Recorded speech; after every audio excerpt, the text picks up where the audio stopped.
അതിനെയാണ് Iran പുല്ലുപോലെ വെടിവെച്ചിട്ടത്. U എസിനെ സംബന്ധിച്ച് കനത്ത തിരിച്ചടിയാണ് ഇറാൻ നൽകിയിരിക്കുന്നത്. ഏറ്റവും ഒടുവിൽ ട്രംപ് പറഞ്ഞത് ഇറാന്റെ സൈനിക ശക്തി പൂർണ്ണമായി തകർന്നു. വെള്ളിയാഴ്ചയാണ് യു എസിന്റെ F-15 വിമാനം, രണ്ടാമത്തെ വിമാനം ഇറാൻ അന്നൊരു സൈനികരെ രക്ഷപ്പെടുത്തിയതായാണ് യു എസ് പറഞ്ഞിരുന്നത്. രണ്ട് സൈനികരുടെ തെരച്ചിൽ തുടരുന്നതല്ലാതെ അവരെ കുറിച്ച് ഒരു വിവരവും ലഭ്യമല്ല. അതുകൂടാതെ ഒരു A-10 യുദ്ധവിമാനം വെടിവെച്ചിട്ടതായി ഇറാൻ മാധ്യമങ്ങൾ പറഞ്ഞിരുന്നു. അതിന് പിന്നാലെയാണ് ഇപ്പോൾ F-35 തകർത്ത കഥ ഇന്ന് വരുന്നത്. അതിനിടെ F-15 വിമാനത്തിലെ കാണാതായ സൈനികനെ കണ്ടെത്താൻ ശക്തമായ തെരച്ചിൽ നടത്തുമെന്നാണ് യു എസിന്റെ അവകാശവാദം. ഉദ്യോഗസ്ഥനായി വിദഗ്ധരായ U S combat search and rescue യൂണിറ്റുകൾ ബ്ലാക്ക് ഹോക്ക് ഹെലികോപ്റ്ററുകളിൽ വിമാനം തകർന്നു വീണ ഇടങ്ങൾ കേന്ദ്രീകരിച്ച് അരിച്ചുപെറുക്കും എന്ന് യു എസ് സൈനികരെ ഉദ്ധരിച്ച് മാധ്യമങ്ങൾ റിപ്പോർട്ട് ചെയ്യുന്നു. ഇതേസമയം കാണാതായ സൈനികനായി ഇറാനും യു എസും ഒരുപോലെ തെരച്ചിൽ തുടരുകയാണ്. F-15 യുദ്ധവിമാനത്തിലെ ആയുധങ്ങൾ കൈകാര്യം ചെയ്യുന്ന ഉദ്യോഗസ്ഥരെയാണ് കാണാതായത് എന്ന് യു എസ് ഉദ്യോഗസ്ഥരെ ഉദ്ധരിച്ച് BBC റിപ്പോർട്ട് ചെയ്തു. എന്നാൽ F-15 ജെറ്റ് വെടിവെച്ചിട്ടതിന് പിന്നാലെ യു എസ് നടത്തിയ അപകടകരമായ രക്ഷാപ്രവർത്തനത്തിനെതിരെയും ഇറാൻ ആക്രമണം നടത്തി. തെരച്ചിലിൽ സഹായിക്കാനെത്തിയ 2 ബ്ലാക്ക് ഹോക്ക് ഹെലികോപ്റ്ററുകളെയും ഒരു യുദ്ധവിമാനത്തെയും ഇറാൻ ആക്രമിച്ചു എന്നാണ് വാർത്തകൾ ഇപ്പോൾ പുറത്തുവരുന്നത്. എന്നാൽ ഇറാൻ ഇപ്പൊ തീരും, അമേരിക്ക ജയിച്ചു, സമാധാന ചർച്ച തുടർന്നു തുടങ്ങിയ പ്രഖ്യാപനങ്ങൾ നടത്തി ട്രംപ് പോയതിന് പിന്നാലെയാണ് യു എസിന്റെ യുദ്ധമേഖലയിലെ നാണക്കേടുണ്ടാക്കിയ തിരിച്ചടികൾ ഉണ്ടായത്. അമേരിക്കൻ സൈനിക വിമാനങ്ങൾ വെടിവെച്ചിട്ടത് സമാധാന ചർച്ചകളെ ബാധിക്കില്ല എന്ന നിലപാടുമായി ട്രംപ് പ്രതികരണവുമായി ആദ്യമായി ഇതിനുശേഷം രംഗത്തെത്തി. 48 മണിക്കൂർ തികയും മുമ്പ് തന്റെ വീരവാദം അസ്ഥാനത്തായ സാഹചര്യത്തിൽ ഇത് യുദ്ധമാണ്, ഞങ്ങൾ യുദ്ധത്തിലാണ്, അതുകൊണ്ട് യുദ്ധത്തിനിടെ നടക്കുന്നതെല്ലാം മറ്റൊന്നിനെയും ബാധിക്കുന്നതല്ല എന്ന് NBC ന്യൂസിനോട് ട്രംപ് പറഞ്ഞു. പൈലറ്റിനായുള്ള തെരച്ചിൽ, രക്ഷാപ്രവർത്തനങ്ങളുടെ വിശദാംശങ്ങൾ തുടങ്ങിയ ഘട്ടങ്ങളിലെ യുദ്ധ ഇടപെടലുകൾ അതത് സമയത്ത് അതിന് അനുയോജ്യമായ രീതിയിൽ നടക്കുമെന്നും യു എസ് സൈന്യം അതിമായുള്ള രാഷ്ട്രങ്ങളാണ് ഇവർ. അവർക്ക്, അതായത് ഇറാന്, അവരുടെ രാജ്യത്തിന് മേലെ അമേരിക്കയുടെ ഈ പറയുന്ന യുദ്ധവിമാനങ്ങൾ പോകുമ്പോൾ തിരിച്ചറിയാൻ പോലും ആകാത്ത സാങ്കേതിക വിദ്യ ഞങ്ങളുടെ കയ്യിലുണ്ടെന്നാണ് അമേരിക്ക പറയുന്നത്. നമ്മുടെ യുദ്ധവിമാനങ്ങൾ പ്രവർത്തിക്കുന്നത് ആ മട്ടിലാണ് എന്നും അതുകൊണ്ട് നമ്മളെ പ്രതിരോധിക്കാൻ ഇറാന് കഴിയില്ലെന്നും ആണ് പീറ്റ് ഹെഗ്സെത്ത് കഴിഞ്ഞ ദിവസം പറഞ്ഞത്. എന്നാൽ അതെല്ലാം വ്യാജവാദങ്ങളാണ് എന്ന് സ്ഥാപിക്കുകയാണ് ഇറാന്റെ തിരിച്ചടികൾ. ഒടുവിലത്തെ ട്രംപിന്റെ പ്രസ്താവനയിൽ ഇറാനെ കുറിച്ച് പറഞ്ഞ കാര്യം ഞാൻ നിങ്ങളെ ഒന്ന് ഓർമ്മിപ്പിക്കാം. ഇറാനിൽ നാവികസേനയില്ല, സൈന്യമില്ല, വ്യോമസേനയില്ല, വിമാനവേധ സംവിധാനങ്ങളെ ഇല്ല. ഇറാനിലെ എണ്ണപ്പാടങ്ങളിൽ എപ്പോ വേണമെങ്കിലും ആക്രമണം നടത്താൻ യു എസിന് കഴിയും. അവർക്കൊന്നും ചെയ്യാൻ കഴിയില്ല. ആക്രമണം നടത്തണോ വേണ്ടയോ എന്ന് ഞങ്ങൾ തീരുമാനിച്ചിട്ടില്ല.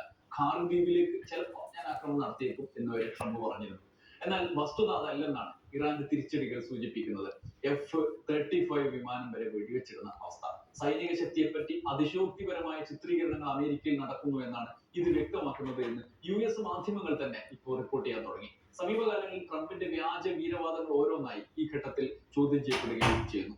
ഒന്നാമത്തേത്, നമുക്കൊരു 3 കാര്യങ്ങൾ നോക്കാം. ഒന്നാമത്തേത് ഇറാന്റെ ആണവശക്തി. കഴിഞ്ഞ വർഷം ജൂണിൽ ഇസ്രായേലും യു എസും ഇറാൻ ആക്രമിച്ച ശേഷം നടത്തിയ പ്രഖ്യാപനമാണ് ഇറാന്റെ ആണവ ശക്തി ഞങ്ങൾ തകർത്തു എന്ന്. അത് ഇറാന്റെ ആണവ പദ്ധതി തകർന്നു പോയി എന്നും അത് വീണ്ടെടുക്കാനാകാത്തതാണ് എന്ന് വരെ ട്രംപ് പറഞ്ഞു. എന്നാൽ പിന്നാലെ യു എസ് രഹസ്യാന്വേഷണ ഏജൻസികൾ തള്ളിക്കളഞ്ഞു ട്രംപിന്റെ വീരവാദം. ഇറാൻ ആണവ പദ്ധതി ഉണ്ട് എന്നും അത് ഇല്ലാതായിട്ടില്ലെന്നും കണ്ടെത്തി. ഒടുവിൽ ഇറാനെതിരെ യു എസ് ഭരണകൂടം ആണവ ഭീഷണിയായി പ്രഖ്യാപിച്ച് അവർക്കെതിരെ ഇപ്പോഴത്തെ ആക്രമണങ്ങൾക്ക് വരെ കളമൊരുങ്ങി. അതായത് ആദ്യം പറഞ്ഞത് വെറും വ്യാജ വീരവാദം, ബഡായി ആയിരുന്നു എന്ന് നമ്മളന്ന് ബോംബിട്ടതൊക്കെ കണ്ടതാണ്.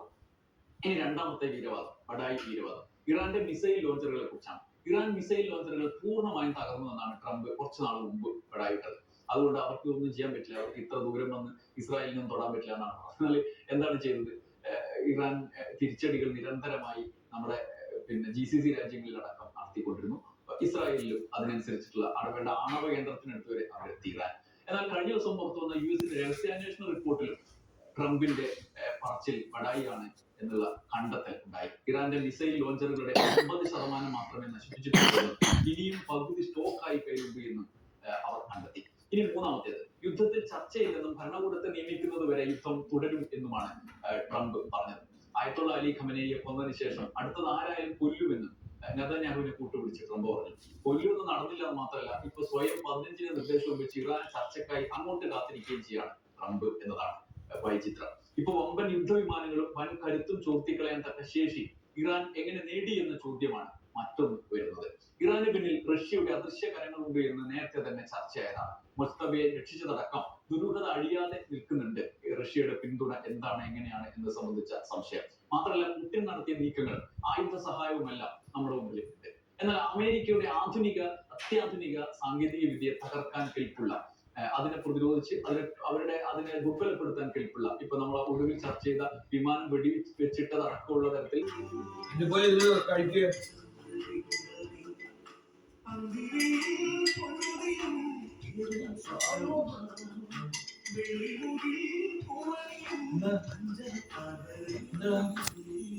ഓക്കെ